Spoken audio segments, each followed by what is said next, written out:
Welcome to the podcast Life After Addiction and Indictment. I'm your host, Steve Cloward, and I spent most of the last decade and well over $100,000 on coaches, consultants, masterminds, and events trying to figure out how to reclaim my life again. On this podcast, I'm going to share the tools, the tips, the tricks, and the hacks that allowed me to forgive myself so that I could reclaim my life again. I'll be interviewing experts in mindset, leadership, entrepreneurship, sales, marketing, branding, and so much more. I'm glad you're here. Sit back and relax and enjoy the show. Let's go! This is Life After Addiction and Indictment. Hey folks, welcome back to Life After Addiction and Indictment.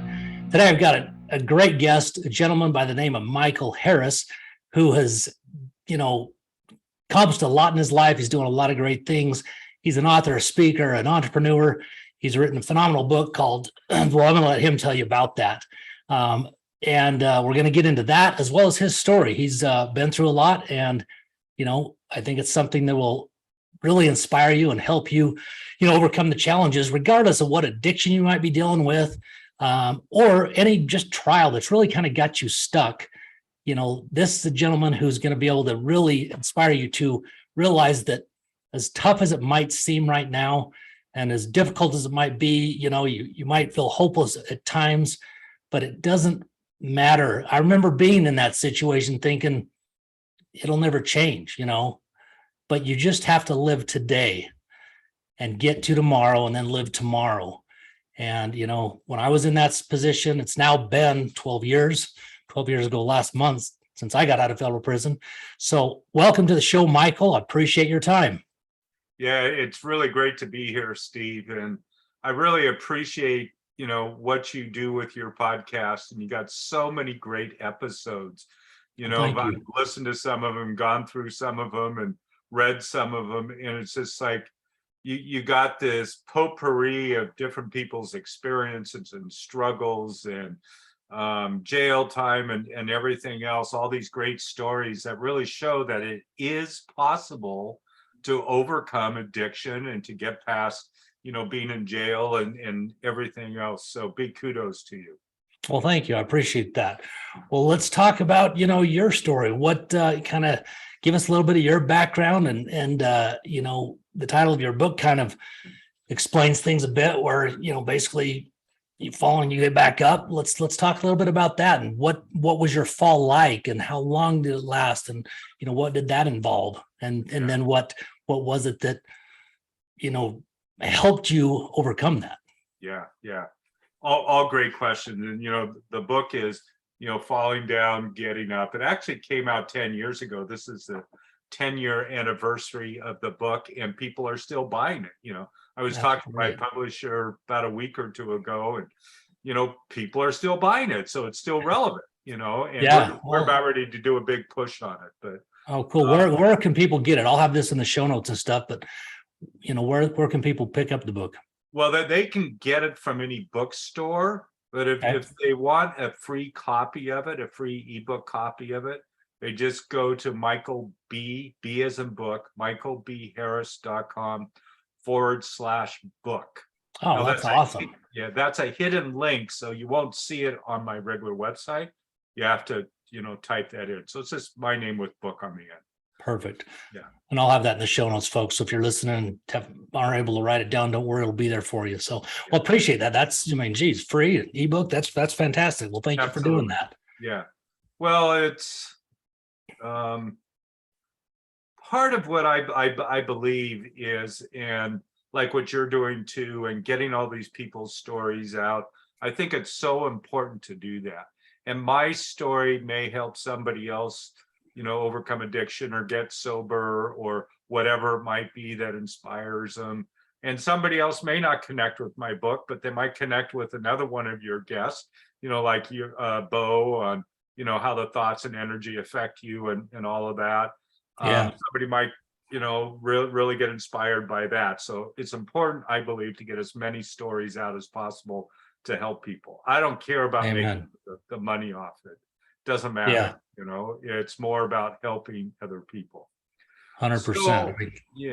So with that being said,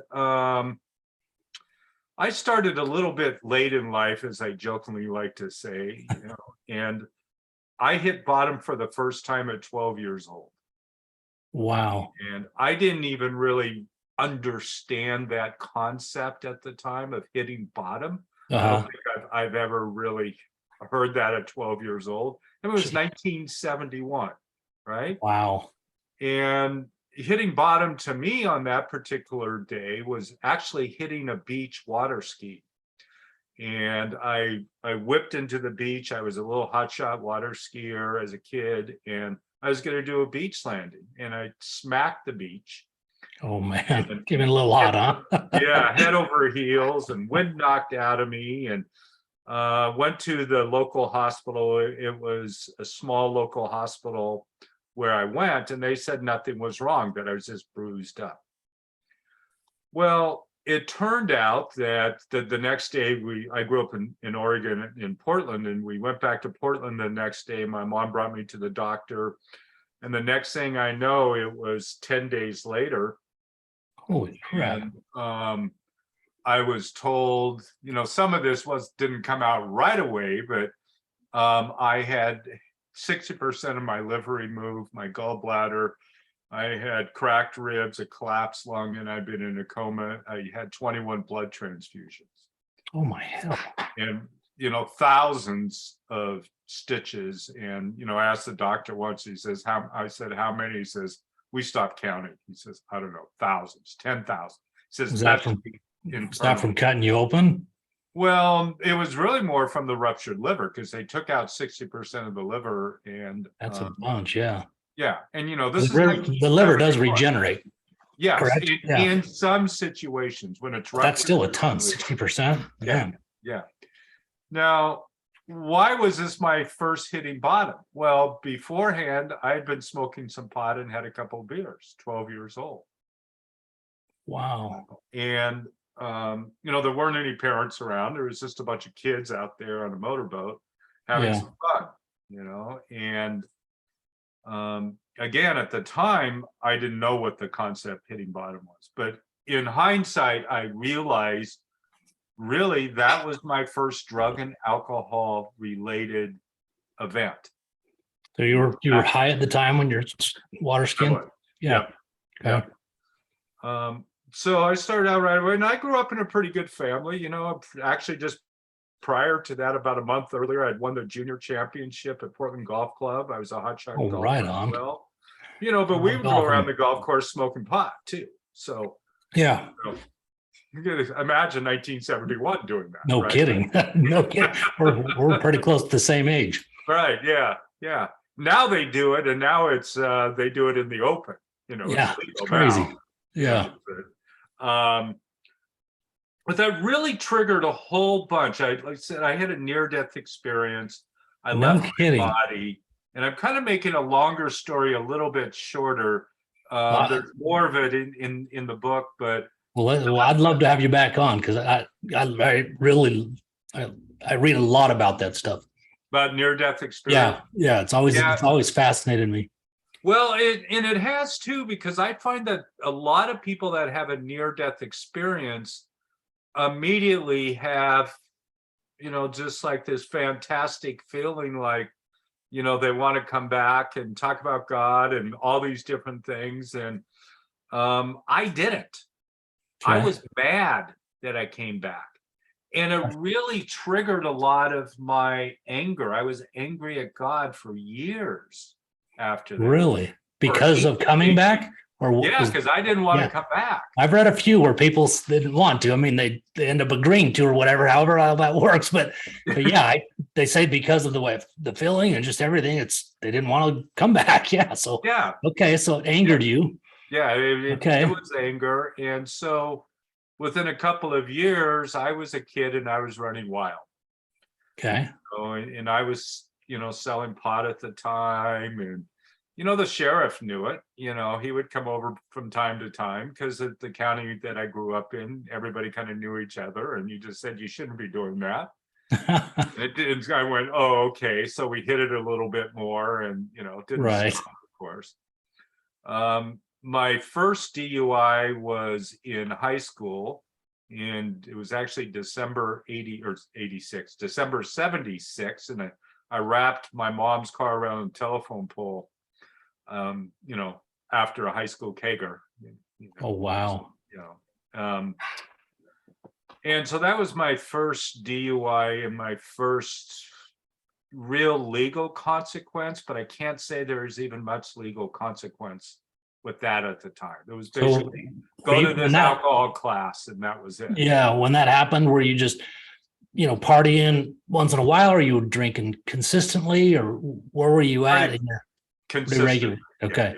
Yeah, I was pretty consistent because, with all the anger and all the self-esteem issues that I had, especially after my accident, I didn't feel like I was good enough. I didn't feel like the girls were going to like me, all that kind of stuff, which I always had a girlfriend. So in hindsight, I don't know why that was such a big deal. I get it. I was wrong. Yeah. Sounds like me. Yeah. But, you start putting that drink down, and it's just like liquid courage, hide those emotions. Yeah. Yeah. All those things. So it just got suppressed. And my wildness continued. And then there was my second DUI. I was trying to get to the store before 2:30 a.m. one day, one morning, before they stopped selling, right? And it was about 2:25, and I was cutting through this neighborhood down a straight road, and somehow I jokingly, maybe I shouldn't joke about it so much, but jokingly say a house jumped out in front of me. And I drove into the living room of the house. Oh my heck. And I kept trying to back out, and I was stuck, kind of on the front porch, and I couldn't get out, but I needed to get to the store by 2:30. I mean, just insanity, right? That's crazy. Yeah. And so I ended up going to jail that night, and they told me I needed to go to treatment. And it was really interesting. I went to this treatment center. It was 1981, and a friend of mine, a roommate, had died in 1979 from a drunk driving accident. Him and another friend, they both were killed in the accident, and he had a twin brother. And as I'm walking to this treatment center, the twin brother, Mike, he walked in at the same time, and we looked at each other. Why are you here? Why are you here? Well, the same reason. And I'll just mention briefly, he got sober. He stayed sober about 20 years and then went back out and then got sober again.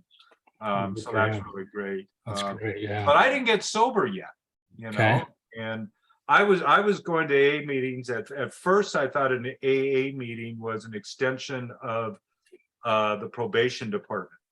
I didn't understand it. No kidding. Yeah, and I'd get my court slip signed and I'd go drink. Yeah. I didn't have any interest in stopping, right? Okay.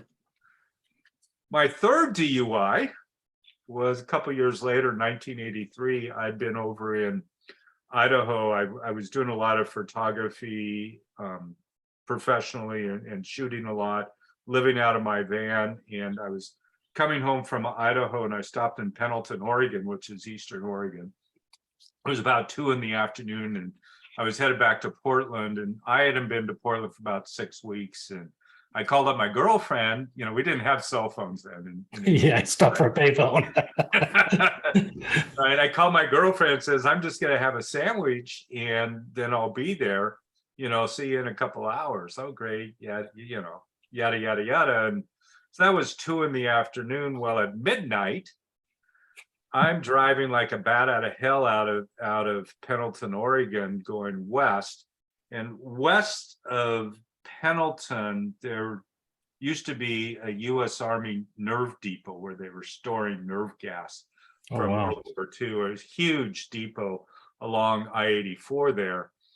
And it was about midnight, and I'm driving 95 miles an hour in my van. And the only car, of course, was a state trooper. And he was going the other direction. He flipped around and was behind me. And this is, again, the insanity of, alcohol and addiction is I put my arm out the window trying to wave the cop past. Bye.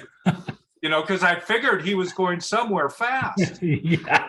Wow. There was something going on and I didn't know. So I slowed down to about 85, going down the fog line with my arm out the window, August 13th, nothing but jackrabbits and, a state trooper, right?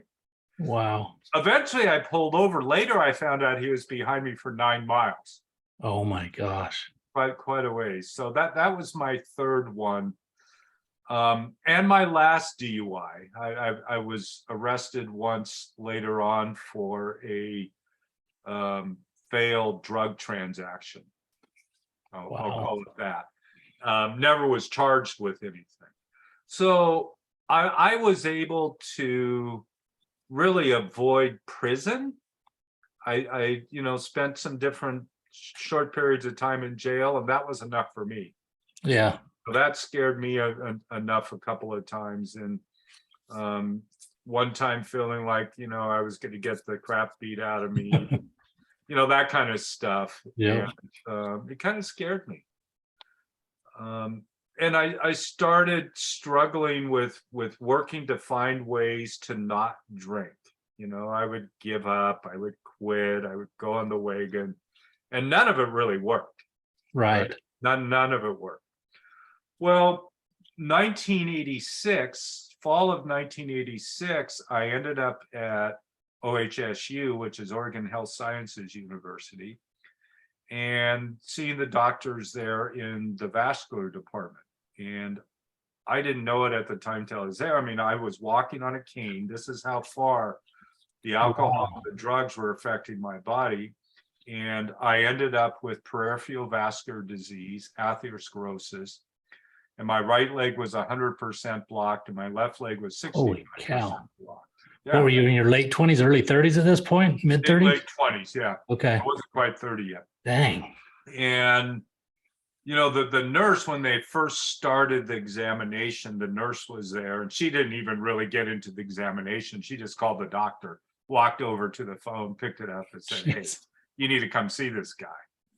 And one of the professors of vascular surgery came and saw me. He said, "We might have to take your leg." That's what I was wondering. Yeah. Geez. And I said, and I think I can say this on this one, I said, "Fuck you. Yeah. You're not taking my leg." I was pretty adamant about it. Man, I'll bet. Yeah. Yeah, once that's done, there's no turning back. And there's no turning back, right? Damn. So, but they did surgery on both my legs. My cholesterol was all normal. All my blood panels were normal. My cholesterol was 140 at the time. But yet I had atherized plaque in my arteries. Man. And I ended up again back in the hospital about a month later with blood clots and, the whole Coumadin thing that they do. Yep. Try to clear it. And then a few months later, I was back again. Jeez. And I was back again because I'd come in for another examination. And they said my legs had reblocked and I needed to do this additional surgery. And again, I was not willing to do that. And I left the hospital AMA, against medical advice. And this is where my life really started to change. I didn't know what I was going to do. I didn't know where I was going to go. That'd be kind of scary because, I mean, those kind of health issues, one little blood clot breaking loose. I mean, I can understand Coumadin's a blood thinner, but, one clot happens, a blade breaks loose and you're a goner. Yeah, you're a goner. Yeah. So you're right on the edge in a way. Yeah.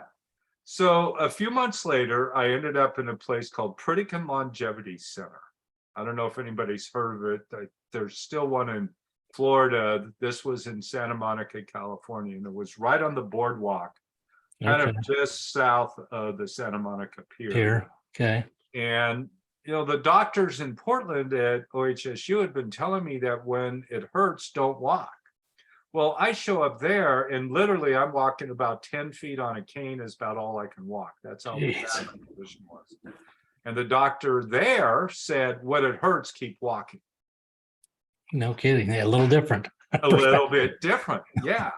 And I said, well, okay, well, how do I do that? He said, well, the reason that happens is the reason your legs hurt is because of the claudication, intermittent claudication. You're not getting blood flow into your calves and into your legs. So your legs your calves and your feet begin to hurt. It says, but the only way to change that and to build new blood vessels is to walk into it. Because Wow. that triggers the mechanism that builds new blood vessels. Wow. So here I am on the boardwalk, Santa Monica, and he tells me just go out on the boardwalk and start walking. And there's a little like 2-3 foot little, you know, kind of wall there between the sidewalk and the beach right there, right? Uh-huh. And there's lots of girls going by on rollerblades in the Yeah. With even very at little that on. time. Yeah. Yeah. Even in 87, you know. And I did not want to be the 97-pound weakling getting sand kicked in his face. So what did I do? I stood tall. And I started walking up and down that boardwalk. Within 2 weeks, I was walking 2 miles. I was going Wow. back and forth from where I was, Santa Monica, down to Venice Beach and Marina Del Rey down there. And then I'd come back up and then I'd go back down. And I'm And- assuming there was a lot of pain early on, and it probably started to subside as you continued to, improve. Is that correct? So, I mean, it had to be painful as hell when you were only going 10 steps. That had to be, wasn't that the main thing that was probably stopping you? Oh, absolutely. Pain? Yeah. Was the pain. Yeah. Okay. The pain and the weakness. Okay. And I'm about 180 right now, which is about right for me. And I was, 135 at the time. Jeez. My body, the drinking and the using and Eat it up. Yeah. just like ate up. So I started walking a lot, and it was also a place where they only fed you a vegan diet. So there was no meat or anything. It was all plant-based. And so the walking and the food really, really helped. But Wow. something else happened there too, Steve, was that they had a yoga class in their basement. Okay. And, it was more like a stretching class. I mean, how much yoga can you do with, a bunch of. Well, you can do quite a bit because I've seen your photos. So now I can. Yeah. Yeah. I'm jealous. Yeah. 'Cause I need some work because my body hurts like hell. Anyway. Well, jump in. Yeah. But when I came back to Portland, I started doing yoga at the gym and really liked it and kept doing it. And I would go walk in a park every day up this hill in Portland and back down. So I was doing my walking. I started doing some yoga. And then I had started getting sober in early 87. But then in December 88, I drank one more time. Really? I had not had a drink for 23 months. Wow. And once again, I got angry. I got angry at my girlfriend on the phone and my mom on the phone. And I said, well, I'll fix that. And I also had stopped smoking. Oh, So wow. I started driving into Portland and I stopped at a little convenience store to buy a pack of cigarettes. So I started smoking. And I thought, I'm going to go to this old bar. I know I'm angry because I still owe them money for a bar tab I had a couple of years before. Right. Okay. So I show up at this bar and say, hey, can I pay the bar tab? And they said, well, yeah, you can pay it. And I said, great. Well, why don't you give me a drink too? And so that was at about 5 o'clock one night. And I drank until I passed out at about 4 o'clock in the morning. Jeez. It's like once you start drinking, at least for me, I couldn't stop. Yeah. Oh, yeah. Right. Yep. So I kept drinking. The last thing I drank was cooking sherry. It was the only thing I could get my hands on. And it was the best damn cooking sherry in the world. Wow. Because it was there. Yeah, right? exactly. Yeah. Exactly. Right. And I ended up again in the hospital. Jeez. And my boss came, knocked at my door at about 10 o'clock in the morning, wondering where I was.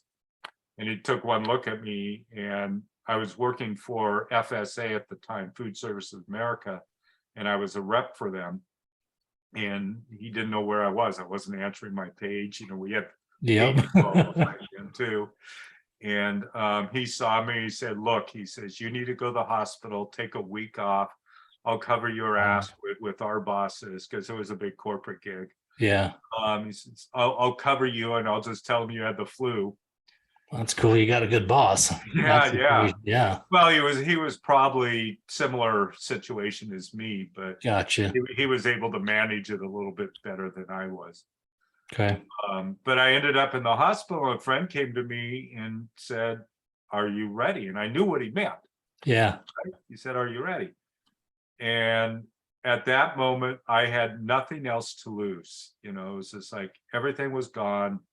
There wasn't Jeez. any place else to turn. And this thing called God, higher power, universe, Yep. whatever you want to call it, blue rock, it doesn't matter Yep. what you call it. And all that anger that I had went away. And it was like the only place that I had to turn.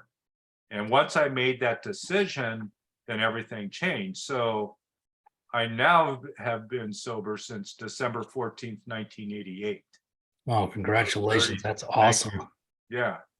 And, you know, it's just like, I didn't know what was going to happen at the time, Steve. I had no idea what my life was going to be like Right. in 1988.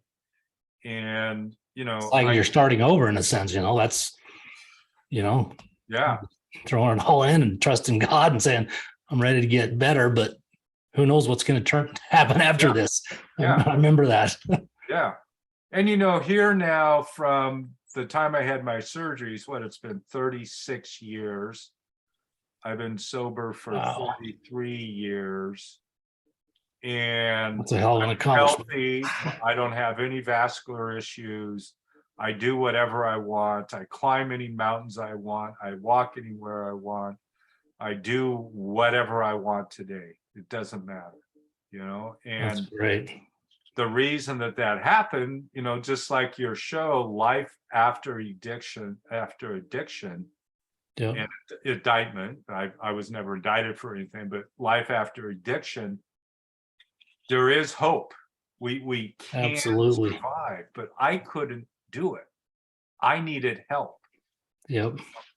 And, I've come to this conclusion as well, Steve. I can sit here in the morning sometimes and have a bowl of cereal all by myself, nobody in the house, right? Yep. Yet that bowl of cereal probably required 1,000 people to get there.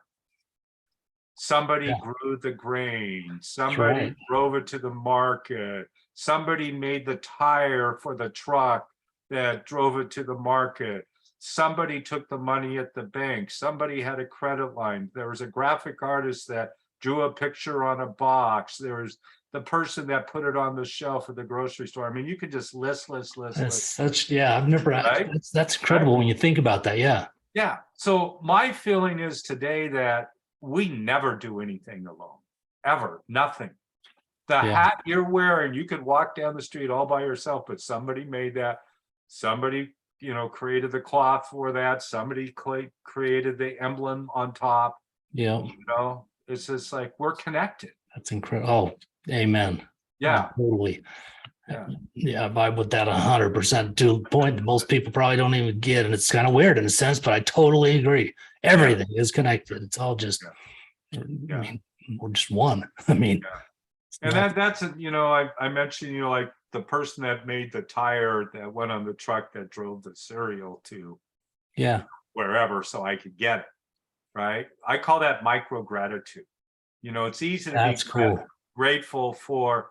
Oh, I'm grateful for my couch or my computer or my relationships or that stuff. But can we be grateful for the graphic artist that made the picture on the cereal box? That's a perspective I've never even heard before. And I love that because I do got some gratitude stuff in the mornings and I catch, I don't know if the right word's frustrated, but I feel like, man, where's all these other things that should be coming out? Because it's always these, like the things you're saying, warm shower, air conditioning, a heater, all those normal things, the sun, whatever.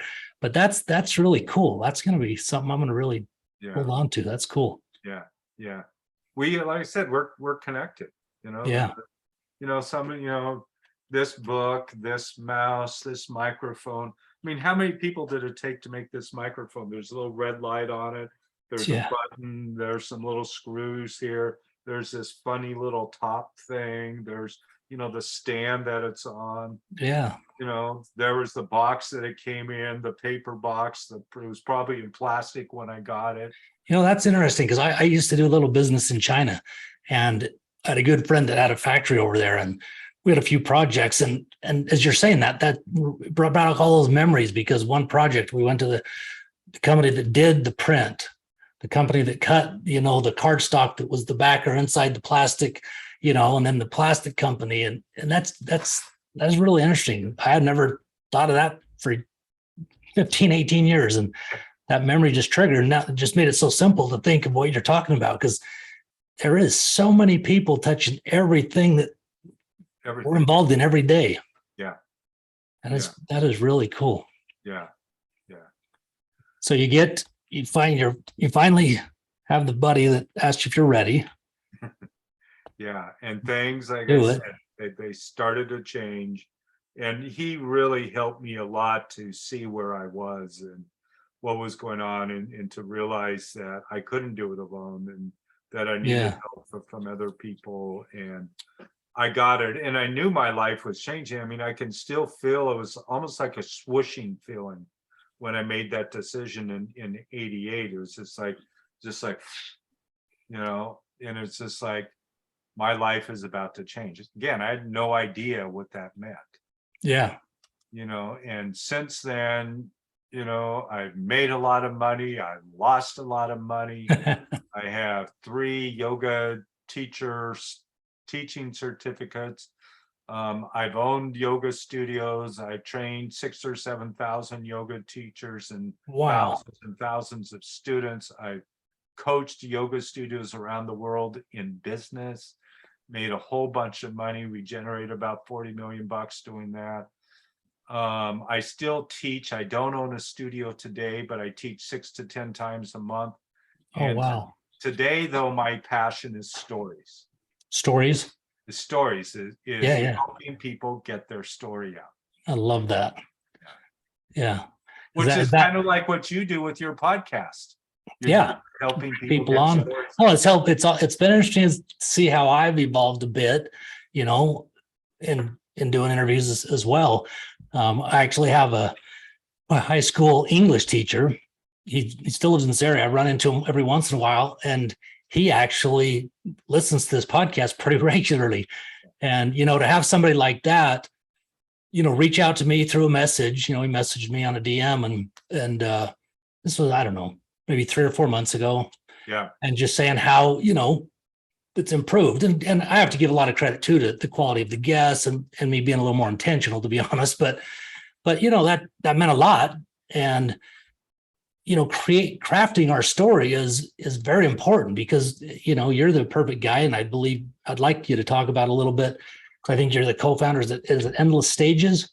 Yes. Is that what it's called? Is that where you guys focus on helping people create their story or speak, or tell us a little bit about that?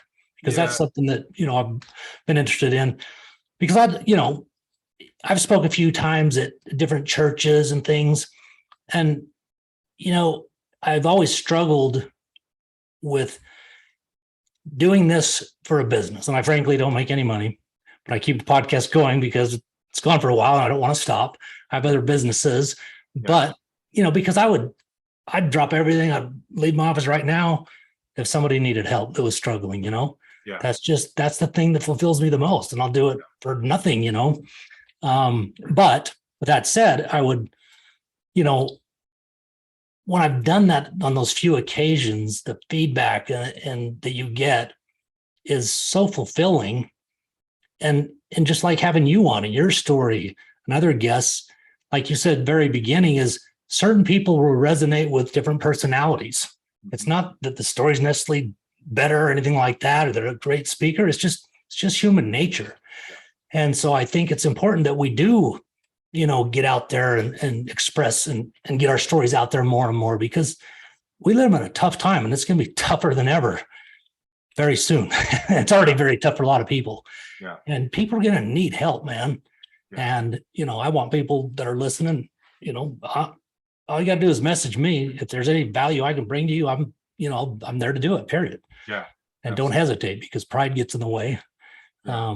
But don't let it, because, me and Michael would both been in those positions, and that's what I wanted to ask you is, what you felt, because I want to talk about pride a little bit, ego, pride, whatever you want to call it, because that's what held me back a lot of times in my life. And to this day, sometimes it still gets in the way, and it's really silly, but that's a fact,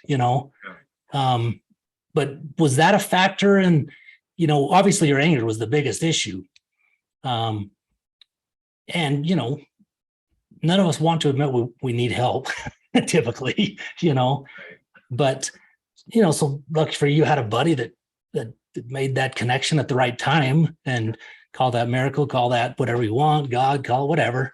Yep. But what you said, you kind of felt like it just kind of released in a sense. Was there a thought? Was there prayer? Was there, or did it just kind of happen? Well, when he asked me whether I was ready, I mean, it wasn't like pre-thought. It was just like, oh yeah, Jim, okay, I'm So ready. you're just It's like, Just yeah, willing to let it go, just let yeah, go. yeah, surrender. Yeah, that's it. That's the word right there. Yeah. Yep. There's actually a great book out there. It has nothing to do with addiction as such, but it's called The Surrender Experiment by somebody named Michael Singer. And Okay. it's a great book on the general idea of surrender and his experience with doing that. Okay. I'm gonna write that down. Surrender experience. Experiment. Okay. Yeah. Cool. Okay. Michael Singer. So how did when you were going through all this and until you got to that space, did you have a lot of like wreckage? I mean, I think I know the answer as far as relationships, and that one instance you obviously had a boss cover for you, but what kind of effects did it have on you? The reason I want to ask is because I know there'll be people listening that are in that spot, and I just don't want anyone to feel like their experience is unique, that we all, when we're in that place of using or alcoholism, porn, it doesn't matter, the addiction, you're affecting other people, whether you realize it or not. Yeah, absolutely. And that was a hard one. I'm glad you mentioned that, Steve, because that's a hard one for a lot of people to overlook, is how much our drinking and using really affects other people. Just our family members, our friends. Is just like, oh, quit bugging me. It has nothing to do with you. It's my deal. Well, no, it has to do with them. Yeah. And then when drinking or using ends up in a drunk driving accident where you kill somebody. Oh gosh. I mean, you're affecting other people. Yeah. If you owe money to somebody, you're not able to pay, you're affecting other people. Yeah. If you're telling somebody to F off, because you're angry and drunk, it's affecting other people. Yeah.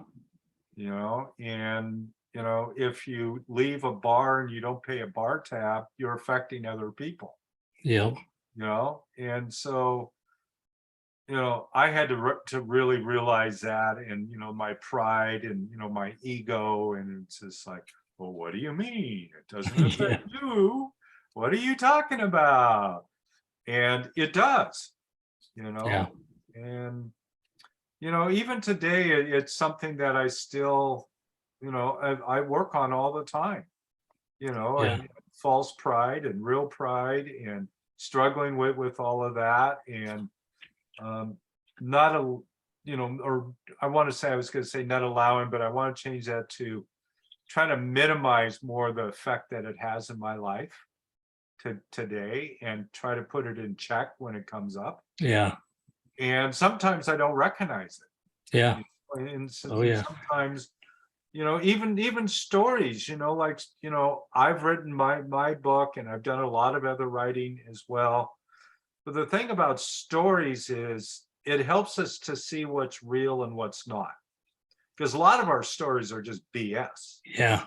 And even now, after all this time of not drinking, there's maybe 5 years ago or so, and I've been carrying a resentment towards one of my uncles from the 80s. And Really? it had to do with my uncle and one of my brothers. And I thought something had happened back there surrounding a family business stuff that was going on. And I mentioned it to my brother. I said, oh, our uncle and all this stuff that happened. He said, what are you talking about? He says, that never happened. Wow. So for years, You've been carrying something and nothing there. 25 years, I had a resentment towards somebody that Wow. wasn't even real. Wow. So it's like, it's really easy to make these things up, Yeah. so it really causes me to question some other things that might be coming up at times too. Is this real? Yeah. Or is it not real? Yeah. And I'm not talking about, like psychotic delusions, Right. not that Yeah. kind of stuff. It's just more the stories. And they even say, I've heard it said that 50% of the stories that we think are about us from childhood aren't about us at all. Well, I believe Either that. happened to Yeah. a sibling or a friend. Yeah. That it's not even ours. Hey, this great thing that happened and yada, yada, yada. And I've had my brother too say that, well, you didn't do that. I did that. I go, no, Steve, I did that. Yeah. It's And crazy. I'm blessed because my brother also has long-term sobriety as well. Oh, cool. We have a great relationship. That's cool. Yeah. That's very cool. Yeah. I've got two younger brothers, and the one just younger than I. We were partners, in a real estate appraisal firm, and when we were both using it, it got rough at times, and Sure. thank the good Lord we're both sober today, and Yeah. been very blessed, because anybody that can get out of where you've been, where I've been, and frankly be alive is, man, we're pretty lucky. Yeah. And Yeah. anyway, I just think that really because of that alone, I feel like we're obligated, not in a negative way, but to give back. Yeah. To help other people, to let them know that you can do it. If we can do it, anybody can. Yeah. Well, There's a prayer out there, and I don't know. I should check the history of it, but I don't think it comes from any particular religion as such, but basically says, take away my difficulties, that victory over them may bear witness to thy power, their love, and the way of life. There's no way that we can bear witness. There's no way that you can have a show about life after addiction unless you went through it. Yeah. So to be of service, to help other people, to, drop your business and go help somebody if they ask, the only way that that's possible is that you went through it yourself. Yep. Yeah. So there's a purpose in that. There's a purpose in all the crap that I went through. And there was a purpose why I ended up writing this book, that some people read it and, have a better life as a result of it. Absolutely. Absolutely. Yeah. So let's talk a little bit about, in your younger days, your 20s or whatever, you were, sounds like a sales rep, and what was it that got you to become an entrepreneur? And tell us, obviously you had some massive success. You had a company doing 40 million plus or whatever. For those that are struggling, and I don't mean struggling in your addiction, I'm talking, you're through it, but you're just kind of stuck, because that's where I was for a long time, 8 years after I got out of prison. Yeah. And it was really right up here between my ears. So for people that,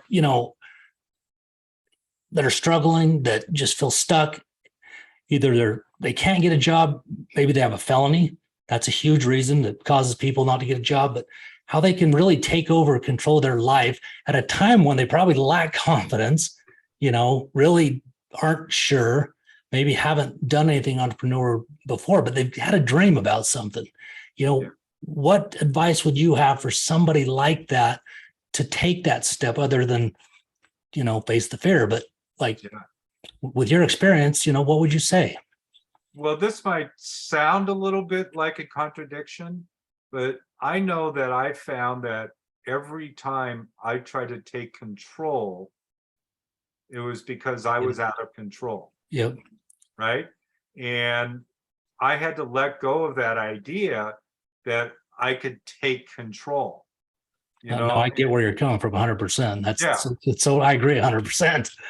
And it comes back to, that idea again of surrender.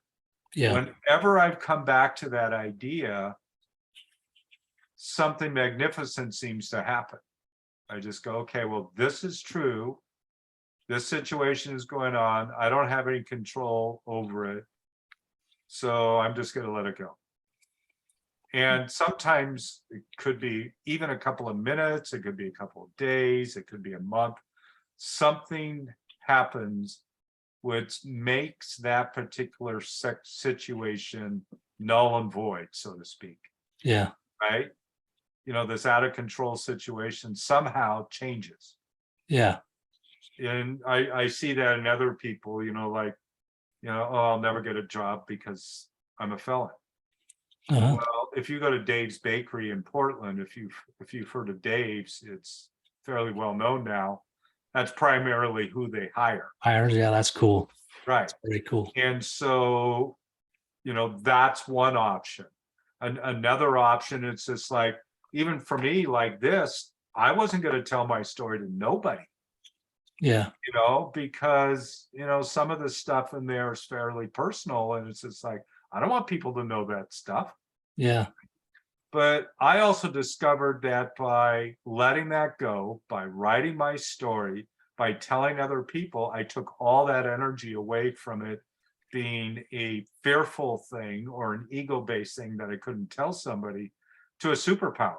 I was gonna say those are the most powerful stories, when you're real and vulnerable and authentic. I mean, Yeah. that's what resonates with people. I think we're at a time in this world right now that people are starving for authenticity more than ever. Well, I just really believe that, because yeah. it's like, when just as stupid little things, if I've looked back over, say, social media posts over the years, and you get a little engagement here and there, but you tell some authentic story. Maybe it's my 10-year anniversary from being out of prison or something a couple of years back. Something like that gets engagement like crazy. Yeah. Because I don't know, it's weird. But I remember, as I was looking at going to prison and facing indictment, I maybe knew one person that had gone through that, but as soon as it's known, it's crazy how many people came out of the woodwork that had a family member themselves, and they start telling you, and that made a big impact and helped me deal with it. Yeah. So much easier, not easier, but just cope with it in a way where I knew other people made it through, so it helped with that fear and that unknown that's coming, Yeah. But I think that's powerful. What you said is that surrender, and as I thought about that, as you were saying it, I totally agree with that. But I think you also have to do something else. And I'm not talking from a control standpoint, but, if you have that belief that I'm a felon, I can't get a job, if that's the thoughts you're continuing to have, then those are the results you're going to continue to get.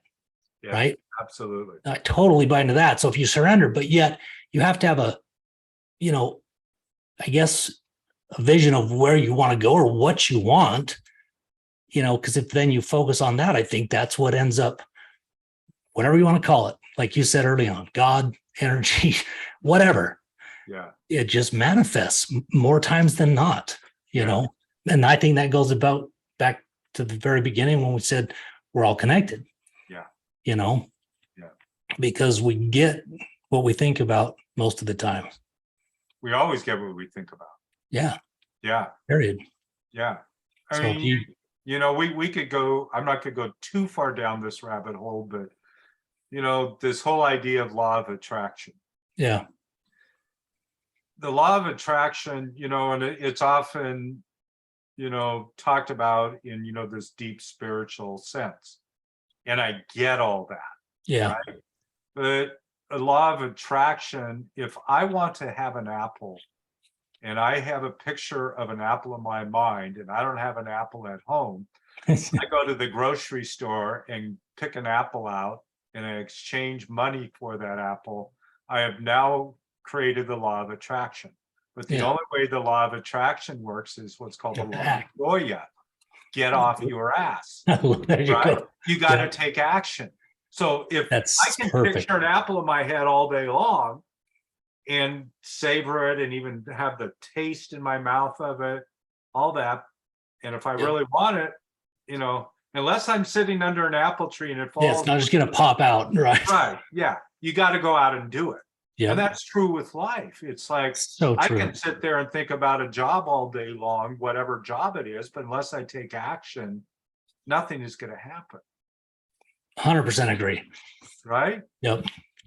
So it's the only thing that I know that activates it is Yeah. action. Yep. Yeah. Unless you have a vision of what you want in your life, what kind of job, what kind of business, you're not going to act because you have no clue. So you're willing to settle for whatever you get, and so I think, you nailed it. Because I remember when The Secret first came about, right?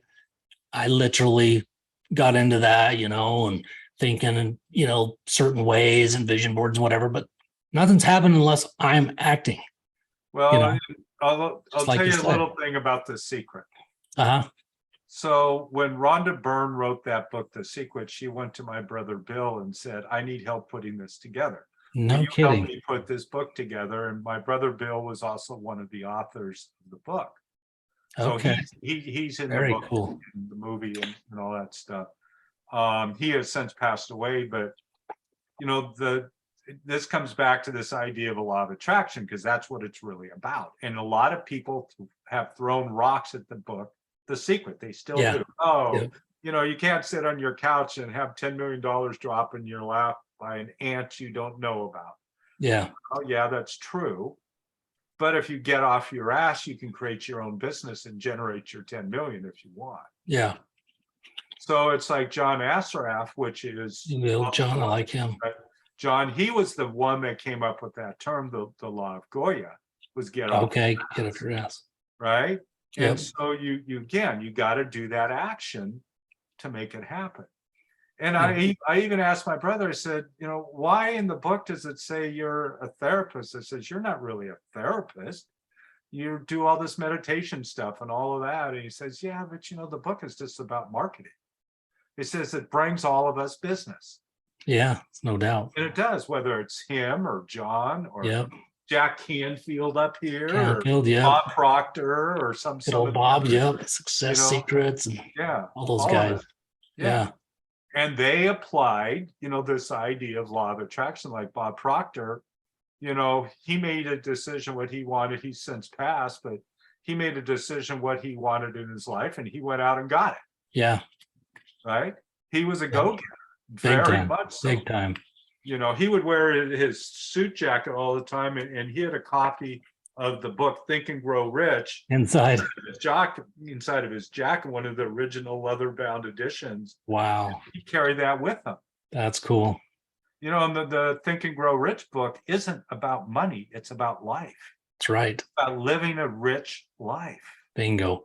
I think that's where people miss it, and frankly, that's a trap that I fall into way too often. And, I've had a lot of success over the years, and frankly, probably the happiest I was, the most content, less stress for sure, was just first year or two out of prison. Yeah. Didn't have anything, so didn't have many bills, and then so I think that's a great point, because what do you want? We live in a matrix that conditions us, and too many of us, to chase the money. Yeah. And yes, you need money, and there's nothing wrong with money. I think it's a magnifier of the person, but how much is enough? And, what's suffering your life because you're so focused on business or, making your money? Yeah. You have to be very careful, because I've fell in that trap many a times. Yeah. And, both of us are old enough and had enough experience that I'm to the point, none of that really matters. As long as I'm comfortable, that's it, because just time freedom, time with family, people you love, friends, that's all that matters really, and hopefully serving other people, but the rest is just a trick, in a sense. Yeah. But anyways. And I don't remember what the number is, but it's like 78,000 or something like that, the level of happiness, and I'm sure you can Google it, But it's something like $78,000 a year of income is where the people are most happy, or something. I forget the way that they Really? describe it, you What's know, that? but 78,000 ain't much money these days. Oh, heck no. Yeah, Yeah, no kidding. yeah. That's crazy. It's hard to live on that. Yeah, big time. The Big family time. can't live on that anymore. No, Yeah. no way. It's almost impossible. Yeah, Yeah, yeah. yeah. So what is your, what is your main focus nowadays? Well, my main focus, but believe it or not, and this might throw you a little bit, No, not at is all. I have a goal of once a week is to climb a new butte. Oh, that's cool. So like where I live in Central Oregon, there's buttes all over, we're filled with volcanoes and Yeah. lava. And there's all these buttes, and they are everywhere. It's just like the more I get up to, the more I see more. It's just like That's cool. right? Yeah. So and part of that is I still get to walk. I enjoy the outdoors. I find a deep connection with spirit in nature outside. I get a lot of that. It keeps my mind clearer. Yeah. There's so many different reasons that I do that. I come up with lots of new ideas. They pop into my head when it's clearer. Oh, yeah. More clear. And so that's really a huge part of what I do. And this is, again, coming back to this idea of happiness. It's not about chasing Yeah. money. It's Yeah. about what makes me happy. It's about what makes you happy. And anyone listening, it's just like, what really makes you happy? Yeah. And then the thing about the stories, we talked a little bit about that. I'm a huge advocate of the stories. And, I've heard you say too that, so much is going on in the world. And there's places in the world today that if you tell a certain story, you're going to go to prison. Yeah. The word war, you're going to go to prison. So Yeah. there's a lot of this energy around our planet right now. And there's a lot of stories that are just BS stories and, all these things out there. But on a human to human level, wisdom has been passed for eons Yeah. through oral traditions, through sitting around the campfire, through So telling true. stories, and if we can be willing to be open and to be able to tell our story, to listen to other stories, to share each other, even with all the stuff going on in the world, I think that will create more happiness with us. And no matter what happens, if we can be happy, there's more people are going to be happy, and maybe, just maybe, it can all change. Man, I love that, because I'm right there. As far as this may throw some people listening. I believe we're at a time right now in the world where it's time to reawaken. Yeah. To that connection with nature, connection with spirit, connection with whatever you want. We're spiritual beings. Yeah. My belief is we're spiritual beings having an earthly experience in these meat suits, Yeah. And I think you're dead on what you said. I truly believe that. And I've sensed the difference over last year. More people are talking, and about these types of things, because we've gotten so far off track. And as you talked about the butte thing, I'm sitting there thinking, man, I struggle so bad, Michael. I know what I truly want to do, but yet I still stay stuck way too much day in and day out, not taking that 30 minutes that I know is probably more important than any hours I'll work because of the positive effect it would have on the work. Yeah. Right. Because like you said, those thoughts come, you can't have that if you're stuck kind of in that rat race, your mind's just never clear. So, I mean, to me, that was so valuable. And that, as we're wrapping up here, that's something I would say that is probably as important as anything, is just get in that space to where your mind is clear, where you're, out in nature, whatever the place you enjoy. I'll mention something else. And this is a friend of mine I met a number of years ago, and she was struggling with, addictions and getting sober. And somebody suggested that she start to meditate. Yeah. And she hated this idea of meditation. Well, she ended up and she wrote a book called Madly Chasing Peace. And the Wow. book is really about this thing that she came up with. It's called 3x3 meditation, where you sit for 3 minutes a day or 3 times a day for 3 minutes, morning, That's midday, cool. and evening. And it's become so powerful. And she went to somebody named Dr. Bruce Lipton, which is I know him. a Yeah. cellular biologist guy, and said, what about this 3x3? And he said he thought it was the best meditation process that he had ever seen. And so That's now she's going around teaching corporations and boards and all this 3x3 meditation technique. I love that. Right. And it all came out of her struggle with addiction and sobriety and recovery. Right. That's cool. Wow. Clearing the mind, even Yep. for 20 minutes, a couple Yeah. times a day. Yep. It's the Yeah. thing. It's not the length of time, it's just doing it, you know. Yeah. That's cool. Consistency is more important than length. Amen. Amen. All right. Well, Michael, I'm going to give you the last word. Anything, you know, you want to leave with the audience today? Well, I would invite anybody out there, especially if you're struggling right now and you're not sure, you know, where to turn. You know, it's difficult. We don't know where to turn sometimes, and we're struggled and we're stuck, and you know, maybe we're even thinking of suicide. And just know that there is hope. You know, and if you're listening to this show, you must have some idea of hope in your mind. And there's other people, other episodes on here. Listen to this as much as you can. Be willing to ask a friend for help. It's the hardest thing to do. One of the hardest things to do is to pick up your cell phone. You know, it hardly weighs anything, but sometimes it feels like yeah. 1,000 pounds. Yeah. You know, find something, because who you are is important, and everybody's story is important. And one day the struggles, if you're going through this incredible struggle right now, may actually help somebody else. And even if we can save one other person, then we've made a huge impact on this planet. Amen. Well, that's great.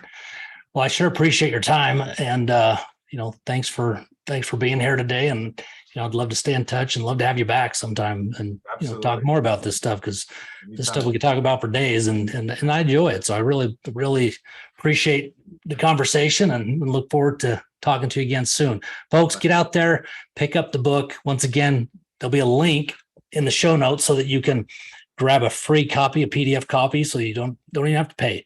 So thank you for doing that. For the audience, Michael, I really appreciate that. Yeah, absolutely. Okay, take care. Thanks, Steve. You bet. We'll talk to you soon.